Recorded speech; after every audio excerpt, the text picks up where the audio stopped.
ഇത് ഇഞ്ചി തൊലി കളയുന്നതാണ്. ഇപ്പോൾ ഞങ്ങളെപ്പോലെ വയസ്സായ ആളുകൾ ഇങ്ങനെയാണ്. ഇപ്പോഴത്തെ കുട്ടികൾക്ക് ഇങ്ങനെ തൊലി കളയാൻ അറിയുമോയെന്നറിയില്ല. ഇതുപോലെ തൊലി കളഞ്ഞ് നന്നായി തൊലി കളഞ്ഞ് ഇതേ രീതിയിലാണ് തൊലി കളയുക. ഇഞ്ചിയുടെ തൊലി കളയുക. എൻ്റെ അനുഭവത്തിൽ പുതിയ കുട്ടികൾക്ക് ഈ ഒരു രീതി അറിയില്ല. കത്തി വെച്ച് പെട്ടെന്ന് ചെയ്യുന്നൊരു രീതി അറിയും തോന്നില്ല. ഇങ്ങനെ നമ്മൾ തൊലി കളഞ്ഞ് ഇതുപോലെ കഷ്ണങ്ങളാക്കി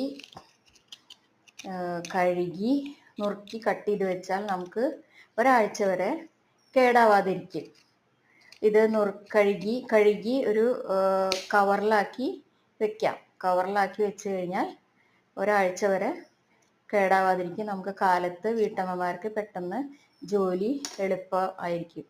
ഇപ്പോഴത്തെ കുട്ടികൾക്ക് അത് അറിയുമോയെന്ന് അറിയില്ല. എൻ്റെ അനുഭവത്തിൽ കുട്ടികൾക്ക് ഇതുപോലെ പെട്ടെന്ന് തൊലി കളയുന്ന രീതി അറിയില്ല.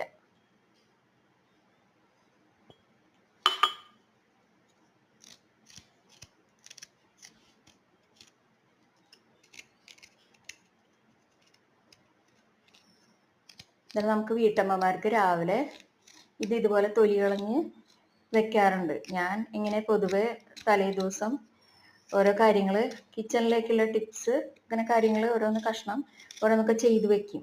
ഇതാണ് കേട്ടോ എൻ്റെ രീതി.